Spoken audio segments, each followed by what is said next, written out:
ਸ਼੍ਰੀ ਅਕਾਲ। ਤੁਸੀਂ ਵੇਖ ਰਹੇ ਹੋ ਟੀਵੀ ਪੰਜਾਬ ਤੇ ਮੈਂ ਹਾਂ ਤੁਹਾਡੇ ਨਾਲ ਇੰਦਰਪ੍ਰੀਤ ਕੌਰ ਸੰਘੇੜਾ। ਖਬਰਾਂ ਦੇ ਇਸ ਬੁਲੇਟਿਨ ਵਿੱਚ ਤੁਹਾਡਾ ਸਵਾਗਤ ਹੈ। ਸਭ ਤੋਂ ਪਹਿਲਾਂ ਨਜ਼ਰ ਮਾਰਦੇ ਹਾਂ ਹੈਡਲਾਈਨਸ ਤੇ।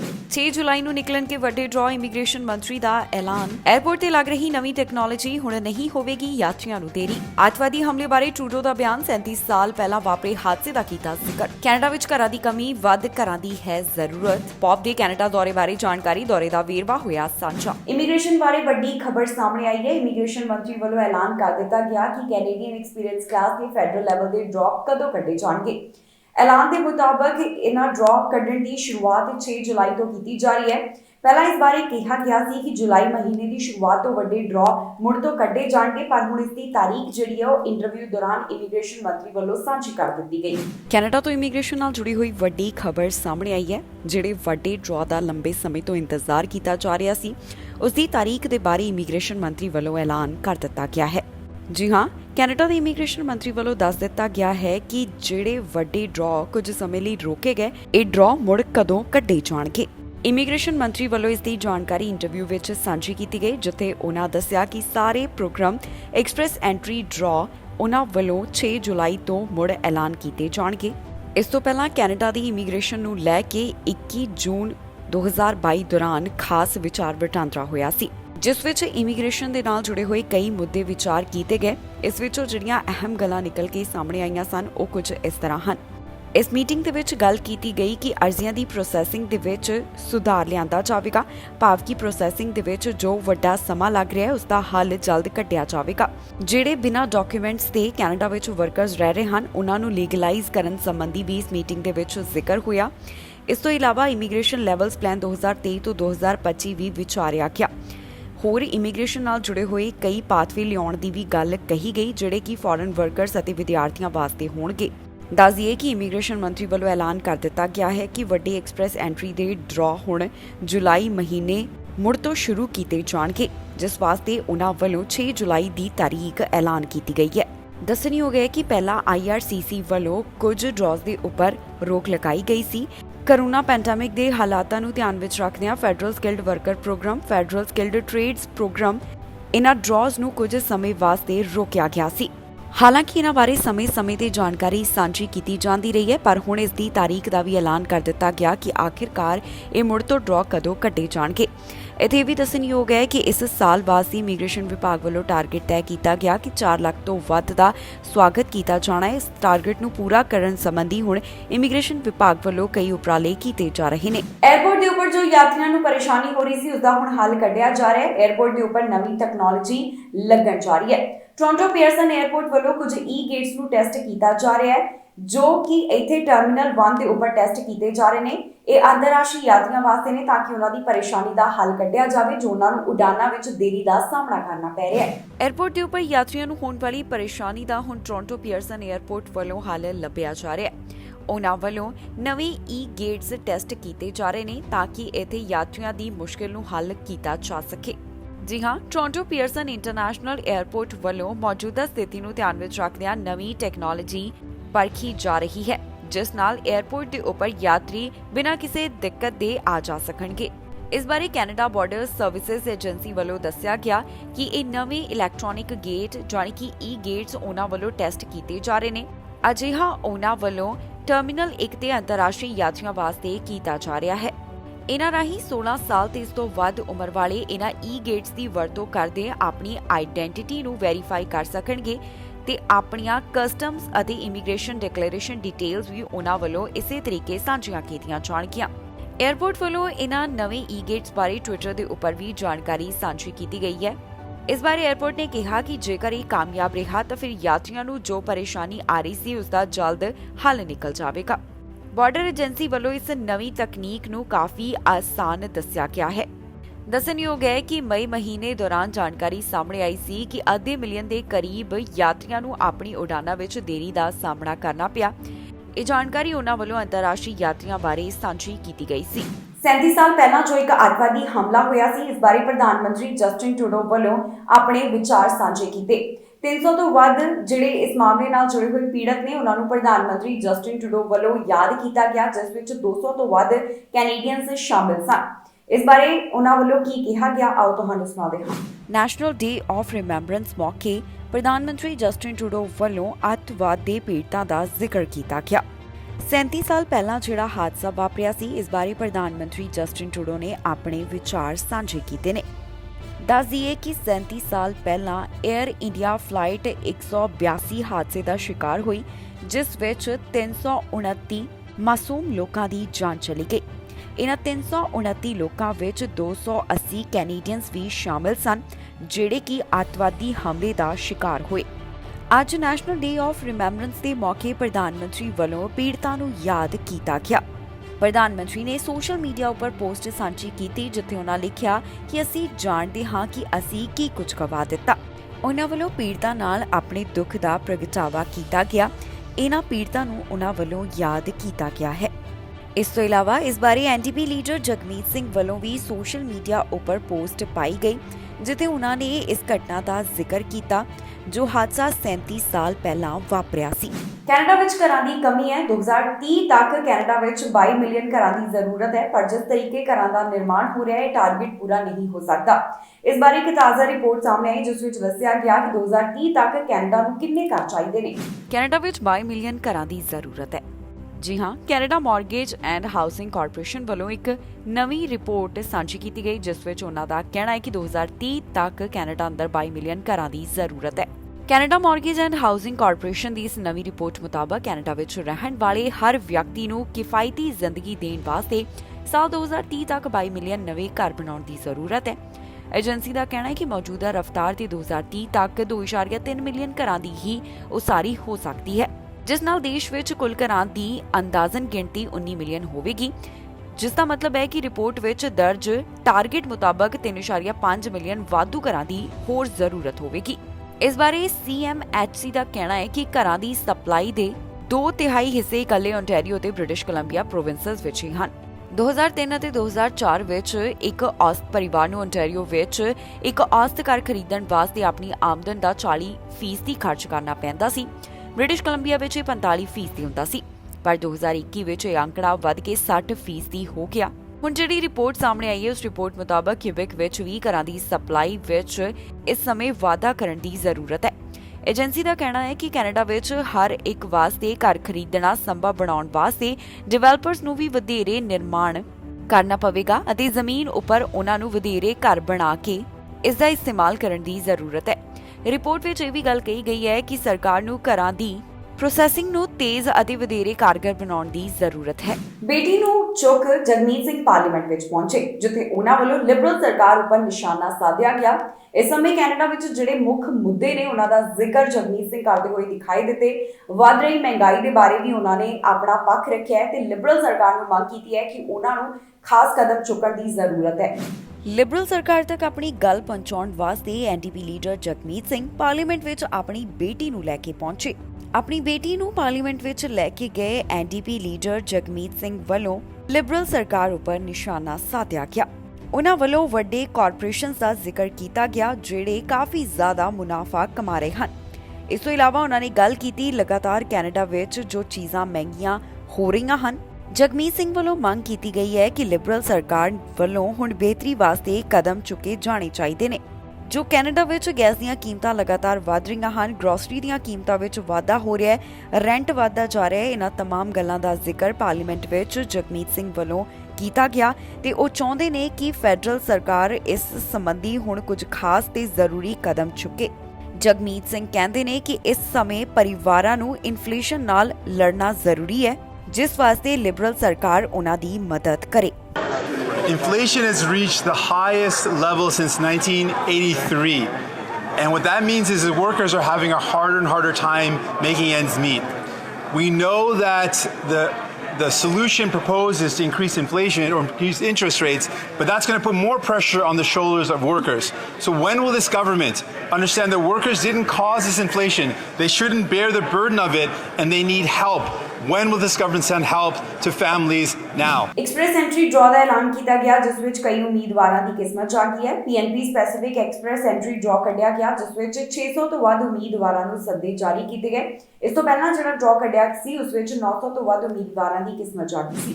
IRCC ਵੱਲੋਂ ਐਕਸਪ੍ਰੈਸ ਐਂਟਰੀ ਡਰਾਅ ਦਾ ਐਲਾਨ ਕੀਤਾ ਗਿਆ, ਜਿਸ ਵਿੱਚ 600 ਤੋਂ ਵੱਧ ਉਮੀਦਵਾਰਾਂ ਨੂੰ ਇਨਵੀਟੇਸ਼ਨ ਦਿੱਤੇ ਗਏ। ਵਿਭਾਗ ਵੱਲੋਂ ਇਸ ਡਰਾਅ ਦਾ ਐਲਾਨ 22 ਜੂਨ ਨੂੰ ਕੀਤਾ ਗਿਆ, ਜਿਸ ਵਿੱਚ 636 ਉਮੀਦਵਾਰਾਂ ਦੀ ਕਿਸਮਤ ਜਾਗੀ ਹੈ। ਇਸ PNP specific express entry draw ਵਿੱਚ ਕਈ ਉਮੀਦਵਾਰਾਂ ਨੂੰ ਸੱਦੇ ਦਿੱਤੇ ਗਏ, ਜਿਨ੍ਹਾਂ ਕੋਲ ਘੱਟੋ-ਘੱਟ 752 ਸਕੋਰ ਸਨ। ਇਸ ਤੋਂ ਪਹਿਲਾਂ ਵਿਭਾਗ ਵੱਲੋਂ ਜਿਹੜਾ ਡਰਾਅ ਕੱਢਿਆ ਗਿਆ ਸੀ ਉਸ ਵਿੱਚ immigration, refugees and citizenship Canada ਵੱਲੋਂ 900 ਤੋਂ ਵੱਧ ਉਮੀਦਵਾਰਾਂ ਨੂੰ ਇਨਵੀਟੇਸ਼ਨ ਦਿੱਤੇ ਗਏ ਸਨ। ਇਸ ਡਰਾਅ ਵਿੱਚ 932 ਉਮੀਦਵਾਰਾਂ ਦੀ ਕਿਸਮਤ ਜਾਗੀ, ਜਿਨ੍ਹਾਂ ਕੋਲ ਘੱਟੋ-ਘੱਟ 796 ਸਕੋਰਸ ਸਨ। ਇੱਥੇ ਇਹ ਵੀ ਦੱਸ ਦਈਏ ਕਿ ਇਮੀਗ੍ਰੇਸ਼ਨ ਮੰਤਰੀ ਵੱਲੋਂ ਇੱਕ ਵੱਡੀ ਖਬਰ ਇਹਨਾਂ ਡਰਾਅਜ਼ ਨਾਲ ਜੁੜੀ ਹੋਈ ਸਾਂਝੀ ਕੀਤੀ ਗਈ। ਇਮੀਗ੍ਰੇਸ਼ਨ ਮੰਤਰੀ ਵੱਲੋਂ ਐਲਾਨ ਕਰ ਦਿੱਤਾ ਗਿਆ ਹੈ ਕਿ ਜਿਹੜੇ ਡਰਾਅ ਉਹਨਾਂ ਵੱਲੋਂ ਰੋਕੇ ਗਏ ਸਨ, ਉਹਨਾਂ ਨੂੰ ਕਦੋਂ ਮੁੜ ਤੋਂ ਐਲਾਨ ਕੀਤਾ ਜਾਵੇਗਾ। ਸਤੰਬਰ 2021 ਤੋਂ ਹੀ ਕੁਝ ਡਰਾਅ ਦੇ ਉੱਪਰ ਰੋਕ ਲਗਾਈ ਗਈ ਸੀ। ਕੈਨੇਡਾ ਵਿੱਚ ਕੋਰੋਨਾ ਵਾਇਰਸ ਦੇ ਹਾਲਾਤਾਂ ਨੂੰ ਧਿਆਨ ਵਿੱਚ ਰੱਖਦਿਆਂ ਹੀ IRCC ਵੱਲੋਂ ਇਹ ਫੈਸਲਾ ਲਿਆ ਗਿਆ ਸੀ। ਇਮੀਗ੍ਰੇਸ਼ਨ ਮੰਤਰੀ ਵੱਲੋਂ ਇਹ ਵੀ ਗੱਲ ਕਹੀ ਜਾ ਰਹੀ ਹੈ ਕਿ ਉਹਨਾਂ ਵੱਲੋਂ ਹੁਣ ਇਮੀਗ੍ਰੇਸ਼ਨ ਦੇ ਪੱਧਰ ਵਿੱਚ ਸੁਧਾਰ ਲਿਆਉਣ ਵਾਸਤੇ ਵੀ ਕਈ ਕਦਮ ਚੁੱਕੇ ਜਾਣਗੇ। ਇਸ ਤੋਂ ਇਲਾਵਾ IRCC ਵੱਲੋਂ ਪਿਛਲੇ ਦਿਨੀ ਜਾਣਕਾਰੀ ਸਾਂਝੀ ਕਰਦਿਆਂ ਦੱਸਿਆ ਗਿਆ ਸੀ ਕਿ ਉਹਨਾਂ ਕੋਲ ਫਾਈਲਾਂ ਦਾ ਵੱਡਾ ਬੈਕਲੌਗ ਇਕੱਠਾ ਹੋ ਗਿਆ ਹੈ। 2 ਮਿਲੀਅਨ ਤੋਂ ਵੱਧ ਲੋਕ ਇਸ ਸਮੇਂ ਆਪਣੀਆਂ ਫਾਈਲਾਂ ਤੇ ਫੈਸਲੇ ਦਾ ਇੰਤਜ਼ਾਰ ਕਰ ਰਹੇ ਹਨ, ਪਰ ਇਹਨਾਂ ਫਾਈਲਾਂ ਦੇ ਉੱਪਰ ਅਜੇ ਜਲਦ ਫੈਸਲਾ ਨਹੀਂ ਆ ਰਿਹਾ। ਇਸ ਦਾ ਕੀ ਕਾਰਨ ਹੈ, ਇਹ ਵੀ IRCC ਵੱਲੋਂ ਸਾਂਝਾ ਕੀਤਾ ਗਿਆ। ਹੁਣ ਇਮੀਗ੍ਰੇਸ਼ਨ ਲੈਵਲਸ ਪਲਾਨ ਤਹਿਤ ਜਿਹੜਾ ਟਾਰਗੇਟ ਤੈਅ ਕੀਤਾ ਗਿਆ ਹੈ, IRCC ਵਿਭਾਗ ਉਸ ਨੂੰ ਪੂਰਾ ਕਰਨ ਸੰਬੰਧੀ ਗੰਭੀਰ ਨਜ਼ਰ ਆ ਰਿਹਾ ਹੈ। ਇਹ ਵੀ ਗੱਲ ਕਹੀ ਜਾ ਰਹੀ ਹੈ ਕਿ ਆਉਣ ਵਾਲੇ ਦਿਨਾਂ ਵਿੱਚ ਕੁਝ ਖਾਸ ਪ੍ਰੋਗਰਾਮ ਵੀ ਲਿਆਂਦੇ ਜਾ ਸਕਦੇ ਨੇ। ਇਮੀਗ੍ਰੇਸ਼ਨ ਮੰਤਰੀ ਵੱਲੋਂ ਇਹ ਵੀ ਗੱਲ ਕਹੀ ਗਈ ਕਿ ਉਹਨਾਂ ਵੱਲੋਂ ਨਵਾਂ Tier 2 PR ਪ੍ਰੋਗਰਾਮ ਵੀ ਲਿਆਂਦਾ ਜਾਵੇਗਾ, ਪਰ ਪਿਛਲੇ Tier 2 PR ਪ੍ਰੋਗਰਾਮ ਨਾਲੋਂ ਇਹ ਵੱਖਰਾ ਹੋਣ ਵਾਲਾ ਹੈ, ਜਿਸ ਵਿੱਚ ਕਈਆਂ ਨੂੰ ਪੱਕੇ ਹੋਣ ਦਾ ਮੌਕਾ ਦਿੱਤਾ ਜਾਵੇਗਾ। ਉਹਨਾਂ ਵੱਲੋਂ ਇਹ ਗੱਲ ਕਹੀ ਗਈ ਸੀ ਕਿ ਪਹਿਲਾਂ ਵਾਲੇ ਪ੍ਰੋਗਰਾਮ ਨਾਲੋਂ ਇਸ ਵਾਰ ਦੀ Tier 2 PR ਪ੍ਰੋਗਰਾਮ ਵਿੱਚ ਜ਼ਿਆਦਾ ਉਮੀਦਵਾਰਾਂ ਨੂੰ ਪੱਕੇ ਹੋਣ ਦਾ ਮੌਕਾ ਮਿਲ ਸਕੇਗਾ। ਹੁਣ ਦੇਖਣਾ ਹੋਵੇਗਾ ਕਿ ਆਉਣ ਵਾਲੇ ਦਿਨਾਂ ਵਿੱਚ ਵਿਭਾਗ ਵੱਲੋਂ ਕੀ ਐਲਾਨ ਕੀਤੇ ਜਾਂਦੇ ਨੇ। ਪ੍ਰਧਾਨ ਮੰਤਰੀ ਜਸਟਿਨ ਟਰੂਡੋ ਸੰਮੇਲਨ 'ਚ ਹਿੱਸਾ ਲੈਣ ਵਾਸਤੇ ਰਵਾਂਡਾ ਗਏ ਹੋਏ ਨੇ। ਰਵਾਂਡਾ ਪ੍ਰਧਾਨ ਮੰਤਰੀ ਜਸਟਿਨ ਟਰੂਡੋ ਲਾਈਵ ਹੋਏ ਤੇ ਉਹਨਾਂ ਵੱਲੋਂ ਕੁਝ ਖਾਸ ਵਿਚਾਰਾਂ ਦੀ ਸਾਂਝ ਪਾਈ ਗਈ ਹੈ। ਪ੍ਰਧਾਨ ਮੰਤਰੀ ਜਸਟਿਨ ਟਰੂਡੋ ਸੰਮੇਲਨ ਵਿੱਚ ਹਿੱਸਾ ਲੈਣ ਵਾਸਤੇ ਰਵਾਂਡਾ ਗਏ ਹੋਏ ਨੇ। ਇੱਥੇ ਉਹਨਾਂ ਵੱਲੋਂ ਕੁਝ ਖਾਸ ਜਾਣਕਾਰੀ ਸਾਂਝੀ ਕੀਤੀ ਗਈ। ਪ੍ਰਧਾਨ ਮੰਤਰੀ ਜਸਟਿਨ ਟਰੂਡੋ ਲਾਈਵ ਹੋਏ ਤੇ ਉਹਨਾਂ ਵੱਲੋਂ ਖਾਸ ਵਿਚਾਰਾਂ ਦੀ ਸਾਂਝ ਪਾਈ ਗਈ।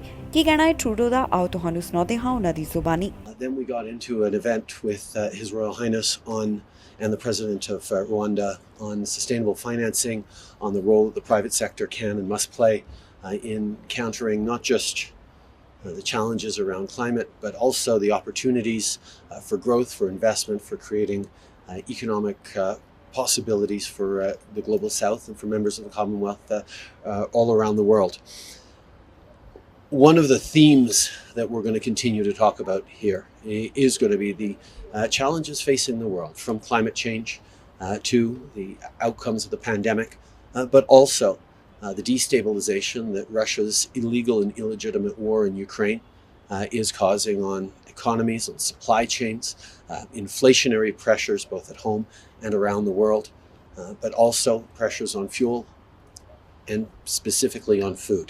Since the beginning of the year, Canada's invested about $500 million in aid for the World Food Programme, for UNICEF, for other UN agencies to try and counter this food crisis that is entirely caused by Russia's illegal and illegitimate actions. But I'm happy to announce an additional $250 million that Canada is going to be putting forward towards the UN, towards the World Food Programme, to help immediately do more on this crisis. The things we're discussing here are problems that are not just being felt by Canadians, but being felt around the world. And that's why it's important for us to get together, gather, and deal with it on the ground here.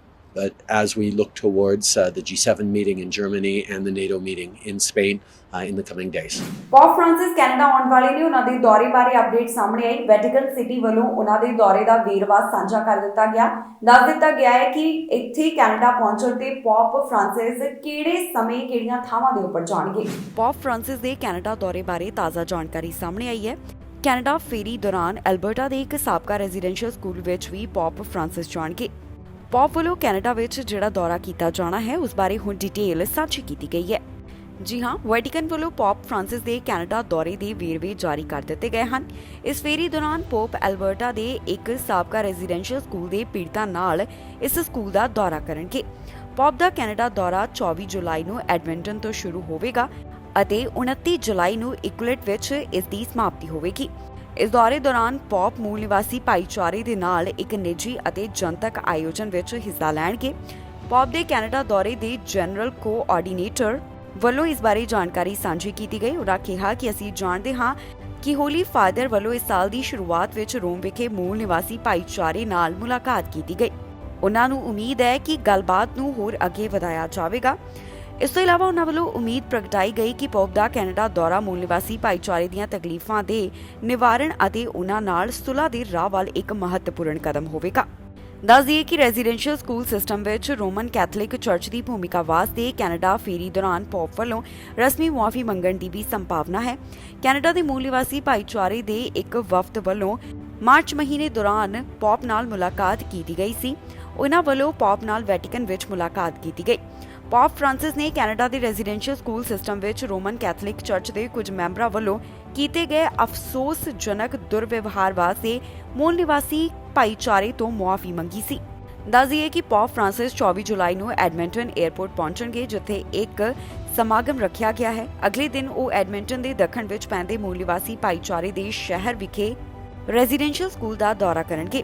ਉਸ ਤੋਂ ਬਾਅਦ ਉਹ Edmonton downtown ਵਿੱਚ ਇੱਕ ਮੂਲ ਨਿਵਾਸੀ church ਜਾਣਗੇ। 2020 ਵਿੱਚ ਅੱਗ ਦੀ ਲਪੇਟ 'ਚ ਆਉਣ ਤੋਂ ਬਾਅਦ ਹਾਲ ਹੀ ਵਿੱਚ ਇਸ ਚਰਚ ਦੀ ਮੁਰੰਮਤ ਕੀਤੀ ਗਈ ਹੈ। ਇਸ ਤੋਂ ਅਗਲੇ ਦਿਨ ਪੌਪ ਐਡਮਿੰਟਨ ਦੇ ਕਾਮਨਵੈਲਥ ਸਟੇਡੀਅਮ ਵਿਖੇ ਸੰਬੋਧਨ ਕਰਨਗੇ। ਸਟੇਡੀਅਮ ਵਿੱਚ 65,000 ਸੀਟਾਂ ਦੀ ਸਮਰੱਥਾ ਹੈ। ਰਾਹਗੀਰ ਨੂੰ ਵਾਹਨ ਦੀ ਟੱਕਰ ਲੱਗੀ। ਪੁਲਿਸ ਵੱਲੋਂ ਇਸ ਮਾਮਲੇ ਦੀ ਜਾਂਚ ਕੀਤੀ ਜਾ ਰਹੀ ਹੈ। ਇਹ ਰਾਹਗੀਰ ਜ਼ਖਮੀ ਦੱਸਿਆ ਜਾ ਰਿਹਾ ਹੈ, ਜਿਸ ਦਾ ਹਸਪਤਾਲ ਵਿੱਚ ਇਲਾਜ ਚੱਲ ਰਿਹਾ ਹੈ। ਵਾਹਨ ਨੂੰ ਚਲਾਉਣ ਵਾਲਾ ਡਰਾਈਵਰ ਘਟਨਾ ਵਾਲੀ ਥਾਂ ਦੇ ਉੱਪਰ ਹੀ ਮੌਜੂਦ ਸੀ। ਹਾਦਸੇ ਦੇ ਕਾਰਨ ਪਤਾ ਲਗਾਉਣ ਦੀ ਪੁਲਿਸ ਵਿਭਾਗ ਵੱਲੋਂ ਕੋਸ਼ਿਸ਼ ਕੀਤੀ ਜਾ ਰਹੀ ਹੈ। ਟੋਰਾਂਟੋ ਤੋਂ ਇੱਕ ਅਜਿਹਾ ਮਾਮਲਾ ਸਾਹਮਣੇ ਆਇਆ ਜਿੱਥੇ ਰਾਹਗੀਰ ਨੂੰ ਵਾਹਨ ਦੀ ਟੱਕਰ ਲੱਗੀ ਹੈ। ਟੱਕਰ ਲੱਗਣ ਕਾਰਨ ਇਹ ਰਾਹਗੀਰ ਗੰਭੀਰ ਰੂਪ ਵਿੱਚ ਜ਼ਖਮੀ ਦੱਸਿਆ ਜਾ ਰਿਹਾ ਹੈ। ਟੋਰਾਂਟੋ ਪੁਲਿਸ ਵੱਲੋਂ ਹੁਣ ਇਸ ਮਾਮਲੇ ਦੀ ਸਾਰੀ ਜਾਣਕਾਰੀ ਸਾਂਝੀ ਕੀਤੀ ਗਈ ਹੈ। ਉਹਨਾਂ ਦੱਸਿਆ ਕਿ ਇਹ ਘਟਨਾ ਸਵੇਰ 6:40 ਦੇ ਕਰੀਬ ਬਲਰ ਸਟਰੀਟ ਈਸਟ ਅਤੇ ਕੈਸਲ ਫਰੈਂਕ ਰੋਡ ਦੇ ਨੇੜੇ ਵਾਪਰੀ ਹੈ, ਜਿੱਥੇ ਇੱਕ ਰਾਹਗੀਰ ਨੂੰ ਵਾਹਨ ਵੱਲੋਂ ਟੱਕਰ ਮਾਰ ਦਿੱਤੀ ਗਈ।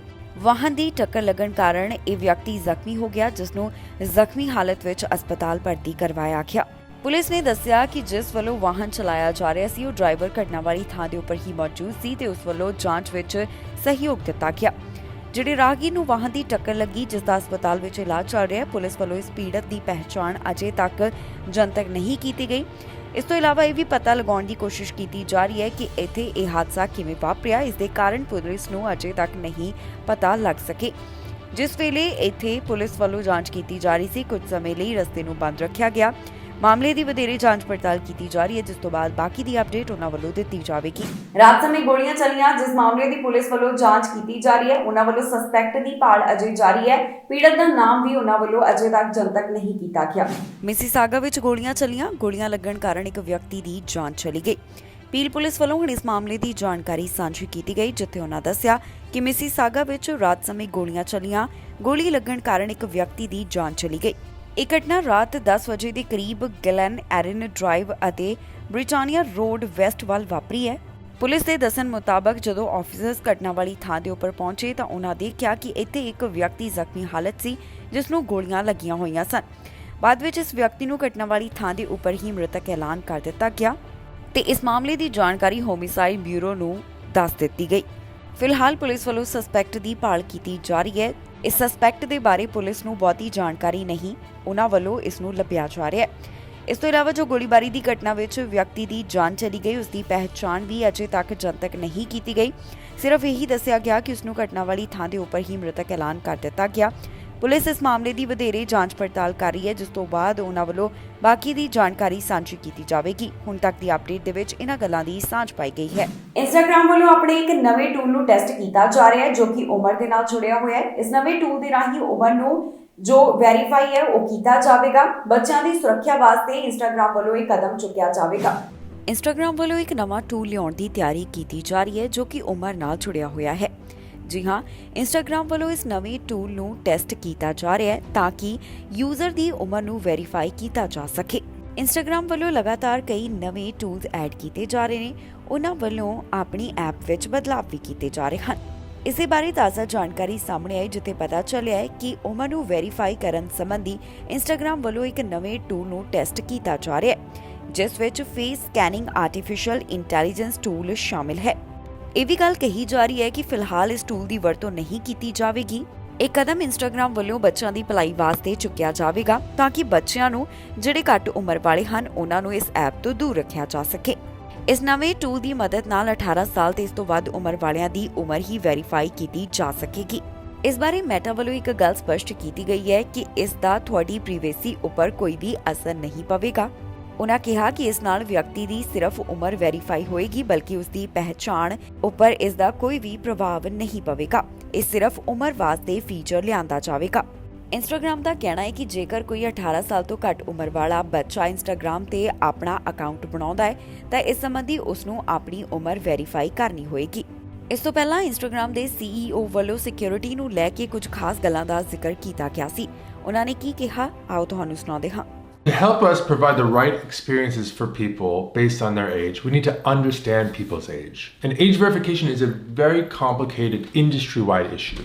A lot of people don't have access to IDs because they're in a part of the world where IDs aren't readily available, or maybe they're just too young. And so this week we're going to launch some new tests around age verification. And these are a continuation on the announcements we made last week around parental and guardian controls for teens. So to date, if we have been able to verify age through primarily asking someone for their ID. So what's going to change is if you change your age in the US to start from under 18 to over 18, you'll, yes, be able to verify your age through an ID, but there are two new ways you're going to be able to verify your age. One is something we call social vouching.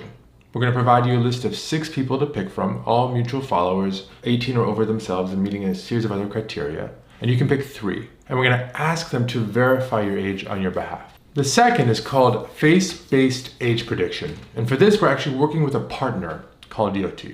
So you'll be asked to take a short video selfie and we'll send that image over to our partner Yoti. Parliament ਵਿੱਚ ਇੱਕ ਹੋਰ ਸਾਲ hybrid setting ਜਾਰੀ ਰਹਿਣ ਵਾਲੀ ਹੈ। Liberal ਸਰਕਾਰ ਵੱਲੋਂ ਇਹ ਮੰਗ ਕੀਤੀ ਜਾ ਰਹੀ ਸੀ। ਇਮੋਸ਼ਨ ਜੋ ਅੱਜ ਪਾਰਲੀਮੈਂਟ ਵਿੱਚ ਲਿਆਂਦਾ ਗਿਆ ਉਸ ਨੂੰ ਪਾਸ ਕਰ ਲਿਆ ਗਿਆ ਹੈ। ਇਸ ਮੋਸ਼ਨ ਨੂੰ NDP ਪਾਰਟੀ ਅਤੇ ਗ੍ਰੀਨ ਮੈਂਬਰ ਪਾਰਲੀਮੈਂਟ ਦੀ ਸਪੋਰਟ ਮਿਲੀ। ਅਗਲੇ ਇੱਕ ਹੋਰ ਸਾਲ ਵਾਸਤੇ ਪਾਰਲੀਮੈਂਟ ਵਿੱਚ ਹਾਈਬ੍ਰਿਡ ਸੈਟਿੰਗ ਜਾਰੀ ਰਹਿਣ ਵਾਲੀ ਹੈ। ਜੀ ਹਾਂ, ਕੈਨੇਡੀਅਨ ਮੈਂਬਰ ਪਾਰਲੀਮੈਂਟਸ ਵਾਸਤੇ ਪਾਰਲੀਮੈਂਟ ਵਿੱਚ ਅਗਲੇ ਇੱਕ ਹੋਰ ਸਾਲ ਤੱਕ ਹਾਈਬ੍ਰਿਡ ਸੈਟਿੰਗ ਹੀ ਜਾਰੀ ਰਹੇਗੀ। ਇਹ ਫੈਸਲਾ ਜੂਨ 2023 ਤੱਕ ਵਾਸਤੇ ਸਾਹਮਣੇ ਆਇਆ ਹੈ। ਹਾਊਸ ਆਫ ਕਾਮਨਸ ਵਿੱਚ ਵੱਡੀ ਗਿਣਤੀ ਮੈਂਬਰ ਪਾਰਲੀਮੈਂਟਸ ਵੱਲੋਂ ਹਾਈਬ੍ਰਿਡ ਸੈਟਿੰਗ ਦੇ ਹੱਕ ਵਿੱਚ ਵੋਟ ਪਾਈ ਗਈ। ਲਿਬਰਲ ਪਾਰਟੀ ਵੱਲੋਂ ਜਿਹੜੀ ਮੰਗ ਕੀਤੀ ਜਾ ਰਹੀ ਸੀ, ਇਸ ਸੰਬੰਧ ਵਿੱਚ ਗਵਰਨਮੈਂਟ ਹਾਊਸ ਲੀਡਰ ਵੱਲੋਂ ਮੋਸ਼ਨ ਲਿਆਂਦਾ ਗਿਆ, ਜਿਸ ਨੂੰ NDP ਅਤੇ ਗ੍ਰੀਨ ਮੈਂਬਰਸ ਦੀ ਸਪੋਰਟ ਮਿਲੀ ਤੇ ਇਹ ਮਤਾ 177-146 ਨਾਲ ਪਾਸ ਹੋ ਗਿਆ। ਦੱਸ ਦਈਏ ਕਿ ਹਾਈਬ੍ਰਿਡ ਸੈਟਿੰਗ ਦਾ ਇਹ ਫਾਇਦਾ ਹੈ ਕਿ ਇਸ ਨਾਲ ਮੈਂਬਰ ਪਾਰਲੀਮੈਂਟ ਵਰਚੁਅਲ ਤਰੀਕੇ ਨਾਲ ਵੀ ਹਾਊਸ ਆਫ ਕਾਮਨਸ ਵਿੱਚ ਸ਼ਾਮਲ ਹੋ ਸਕਦੇ ਨੇ। ਇੱਥੇ ਉਹਨਾਂ ਵੱਲੋਂ ਡਿਬੇਟਸ ਅਤੇ ਹੋਰ ਚੀਜ਼ਾਂ ਵਿੱਚ ਵਰਚੁਅਲ ਤਰੀਕੇ ਰਾਹੀਂ ਭਾਗ ਲਿਆ ਜਾਵੇਗਾ। ਹਾਲਾਂਕਿ ਕੰਜ਼ਰਵੇਟਿਵ ਪਾਰਟੀ ਨੂੰ ਇਹ ਮਨਜ਼ੂਰ ਨਹੀਂ ਸੀ, ਉਹਨਾਂ ਵੱਲੋਂ ਇਸ ਦਾ ਵਿਰੋਧ ਕੀਤਾ ਜਾ ਰਿਹਾ ਸੀ। ਕੰਜ਼ਰਵੇਟਿਵ ਪਾਰਟੀ ਵੱਲੋਂ ਪਿਛਲੇ ਦਿਨੀ ਵੀ ਇਸ ਬਾਰੇ ਆਪਣਾ ਬਿਆਨ ਜਾਰੀ ਕੀਤਾ ਗਿਆ, ਜਿੱਥੇ ਉਹਨਾਂ ਕਿਹਾ ਕਿ ਪਾਰਲੀਮੈਂਟ ਵਿੱਚ ਅਜਿਹਾ ਨਹੀਂ ਹੋਣਾ ਚਾਹੀਦਾ। ਕੰਜ਼ਰਵੇਟਿਵ ਪਾਰਟੀ ਵੱਲੋਂ ਇਸ ਮਾਡਲ ਨੂੰ ਬੇਲੋੜਾ ਦੱਸਿਆ ਗਿਆ ਸੀ। ਇਸ ਬਾਰੇ ਵਿਰੋਧੀ ਹਾਊਸ ਲੀਡਰ ਜੌਨ ਵੱਲੋਂ ਆਪਣੇ ਵਿਚਾਰ ਸਾਂਝੇ ਕੀਤੇ ਗਏ, ਜਿੱਥੇ ਉਹਨਾਂ ਵੱਲੋਂ ਲਿਬਰਲਸ ਨੂੰ ਚੁਣੌਤੀ ਦਿੱਤੀ ਗਈ ਸੀ ਕਿ ਉਹ ਇਸ ਗੱਲ ਦਾ ਸਬੂਤ ਦੇਣ ਕਿ ਦੇਸ਼ ਵਿੱਚ ਇਸ ਵੇਲੇ ਇੱਕ ਹੋਰ ਵੇਰੀਐਂਟ ਹੈ ਜਿਸ ਦਾ ਖਤਰਾ ਬਣਿਆ ਹੋਇਆ ਹੈ। ਉਹਨਾਂ ਵੱਲੋਂ ਹਾਈਬ੍ਰਿਡ ਮਾਡਲ ਦੀ ਮੰਗ ਨੂੰ ਗੈਰ ਜ਼ਰੂਰੀ ਦੱਸਿਆ। ਮੌਂਕੀਪੌਕਸ ਵਾਇਰਸ ਦਾ ਫੈਲਾਅ ਕੈਨੇਡਾ ਵਿੱਚ ਵੀ ਦੇਖਣ ਨੂੰ ਮਿਲ ਰਿਹਾ ਹੈ। ਇੱਥੇ ਹੁਣ ਤੱਕ 200 ਤੋਂ ਵੱਧ ਮਾਮਲਿਆਂ ਦੀ ਪੁਸ਼ਟੀ ਹੋ ਚੁੱਕੀ ਹੈ। ਕਈ ਸੂਬਿਆਂ ਤੋਂ ਇਸ ਨਾਲ ਜੁੜੇ ਹੋਏ ਮਾਮਲੇ ਸਾਹਮਣੇ ਆ ਚੁੱਕੇ ਨੇ। ਇਸ ਸਮੇਂ ਕੈਨੇਡਾ ਵਿੱਚ ਮੌਂਕੀਪੌਕਸ ਦੇ ਕੀ ਹਾਲਾਤ ਨੇ, ਤੁਹਾਨੂੰ ਦੱਸਾਂਗੇ ਇਸ ਖਬਰ ਵਿੱਚ। ਕੈਨੇਡਾ ਵਿੱਚ ਮੌਂਕੀਪੌਕਸ ਵਾਇਰਸ ਦੇ ਕਈ ਮਾਮਲੇ ਸਾਹਮਣੇ ਆ ਰਹੇ ਹਨ। ਹੁਣ ਤੱਕ ਇੱਥੇ ਦੇਸ਼ ਵਿੱਚ 211 ਮਾਮਲਿਆਂ ਦੀ ਪੁਸ਼ਟੀ ਹੋ ਚੁੱਕੀ ਹੈ। ਇਸ ਬਾਰੇ public health agency of Canada ਵੱਲੋਂ ਅਤੇ ਐਲਬਰਟਾ ਹੈਲਥ ਵੱਲੋਂ ਜਾਣਕਾਰੀ ਸਾਂਝੀ ਕੀਤੀ ਗਈ, ਜਿੱਥੇ ਉਹਨਾਂ ਦੱਸਿਆ ਕਿ ਹੁਣ ਤੱਕ ਦੇਸ਼ ਵਿੱਚ 211 ਮੌਂਕੀਪੌਕਸ ਵਾਇਰਸ ਦੇ ਮਾਮਲੇ ਸਾਹਮਣੇ ਆ ਚੁੱਕੇ ਨੇ। 22 ਜੂਨ ਦੀ ਜਾਣਕਾਰੀ ਮੁਤਾਬਕ ਕਿਊਬੈਕ ਵਿੱਚ 171, ਓਨਟਾਰੀਓ ਵਿੱਚ 33, ਐਲਬਰਟਾ ਵਿੱਚ ਹੁਣ ਤੱਕ 5 ਮਾਮਲਿਆਂ ਦੀ ਪੁਸ਼ਟੀ ਹੋ ਚੁੱਕੀ ਹੈ। ਇਸ ਤੋਂ ਇਲਾਵਾ ਬ੍ਰਿਟਿਸ਼ ਕੋਲੰਬੀਆ ਸੂਬੇ ਤੋਂ 2 ਕੇਸਿਸ ਸਾਹਮਣੇ ਆ ਚੁੱਕੇ ਨੇ। Public health agency of Canada ਵੱਲੋਂ ਆਪਣੀ ਵੈਬਸਾਈਟ ਦੇ ਉੱਪਰ ਇਸ ਵਾਇਰਸ ਦੇ ਬਾਰੇ ਡੀਟੇਲ ਸਾਂਝੀ ਕੀਤੀ ਗਈ ਹੈ, ਜਿੱਥੇ ਉਹਨਾਂ ਵੱਲੋਂ ਦੱਸਿਆ ਗਿਆ ਕਿ ਇਹ ਵਾਇਰਸ ਕਿਵੇਂ ਫੈਲਦਾ ਹੈ। ਇੱਥੇ ਵੀ ਦੱਸ ਦਈਏ ਕਿ ਪਹਿਲਾ ਮਾਮਲਾ ਕੈਨੇਡਾ ਵਿੱਚ 19 ਮਈ ਦੌਰਾਨ ਸਾਹਮਣੇ ਆਇਆ ਸੀ। ਇਸ ਮਾਮਲੇ ਦੀ ਪੁਸ਼ਟੀ ਮੌਂਟਰੀਅਲ ਤੋਂ ਹੋਈ, ਜਿਸ ਤੋਂ ਬਾਅਦ ਹੁਣ ਤੱਕ ਕਈ ਮਾਮਲੇ ਸਾਹਮਣੇ ਆ ਚੁੱਕੇ ਹਨ। ਕੈਨੇਡੀਅਨ ਪ੍ਰੈਸ ਵੱਲੋਂ ਸਾਂਝੀ ਕੀਤੀ ਗਈ ਜਾਣਕਾਰੀ ਮੁਤਾਬਕ 21 ਜੂਨ ਤੱਕ ਕਿਊਬੈਕ ਦੇ ਹੈਲਥ ਵਿਭਾਗ ਵੱਲੋਂ 5895 ਵੈਕਸੀਨ ਡੋਜ਼ਸ ਲਗਾਈਆਂ ਗਈਆਂ ਨੇ। ਦੱਸ ਦਈਏ ਕਿ chief public health officer doctor Theresa team ਵੱਲੋਂ ਇਸ ਵਾਇਰਸ ਬਾਰੇ ਆਪਣੇ ਵਿਚਾਰ ਸਾਂਝੇ ਕੀਤੇ ਗਏ। ਉਹਨਾਂ ਵੱਲੋਂ ਇਸ ਬਾਰੇ ਡਿਟੇਲ ਸਾਂਝੀ ਕੀਤੀ ਗਈ। Non-governmental organizations is really key because they have the trust of the community, they know how to communicate amongst their networks. So that has been really tremendous. We met with 29 organizations that are very enthusiastic about supporting the increased awareness in the community, particularly as some of the celebrations and gatherings such as Pride is coming up. And be able to frame the messaging in non-stigmatizing ways. And businesses, private sectors have a role. So local health authorities have been engaging with them for them to play a role in making sure that we can reduce chains of transmission, because we know how to protect each other from spread. The other thing is, of course, getting more messaging out on social media, engaging dating apps. And we thank dating apps such as Grindr, for example, for their role in collaborating with us on getting messages out. ਇਸ ਦੇ ਨਾਲ ਹੀ ਜਾਂਦੇ ਇੱਕ ਵਾਰ ਫਿਰ ਤੋਂ ਨਜ਼ਰ ਮਾਰਦੇ ਹਾਂ ਹੈਡਲਾਈਨ ਤੇ। 6 ਜੁਲਾਈ ਨੂੰ ਨਿਕਲਣਗੇ ਵੱਡੇ ਡਰਾਅ। ਇਮੀਗ੍ਰੇਸ਼ਨ ਮੰਤਰੀ ਦਾ ਐਲਾਨ। 에ਅਰਪੋਰਟ ਤੇ ਲੱਗ ਰਹੀ ਨਵੀਂ ਟੈਕਨੋਲੋਜੀ ਹੁਣ ਨਹੀਂ ਹੋਵੇਗੀ ਯਾਤਰੀਆਂ ਨੂੰ ਦੇਰੀ। ਅੱਤਵਾਦੀ ਹਮਲੇ ਬਾਰੇ ਟਰੂਡੋ ਦਾ ਬਿਆਨ। 37 ਸਾਲ ਪਹਿਲਾਂ ਵਾਪਰੇ ਹਾਦਸੇ ਦਾ ਕੀਤਾ ਜ਼ਿਕਰ। ਕੈਨੇਡਾ ਵਿੱਚ ਘਰਾਂ ਦੀ ਕਮੀ, ਵੱਧ ਘਰਾਂ ਦੀ ਹੈ ਜ਼ਰੂਰਤ। ਪੌਪ ਦੇ ਕੈਨੇਡਾ ਦੌਰੇ ਬਾਰੇ ਜਾਣਕਾਰੀ, ਦੌਰੇ ਦਾ ਵੇਰਵਾ ਹੋਇਆ ਸਾਂਝਾ। ਖਬਰਾਂ ਦੇ ਇਸ ਬੁਲੇਟਿਨ ਵਿੱਚ ਇੰਨਾ ਹੀ। ਫਿਲਹਾਲ ਮੈਨੂੰ ਇੰਦਰਪ੍ਰੀਤ ਕੌਰ ਸੰਗੇੜਾ ਨੂੰ ਦਿਓ ਇਜਾਜ਼ਤ ਤੇ ਤੁਸੀਂ ਵੇਖਦੇ ਰਹੋ ਟੀਵੀ ਪੰਜਾਬ।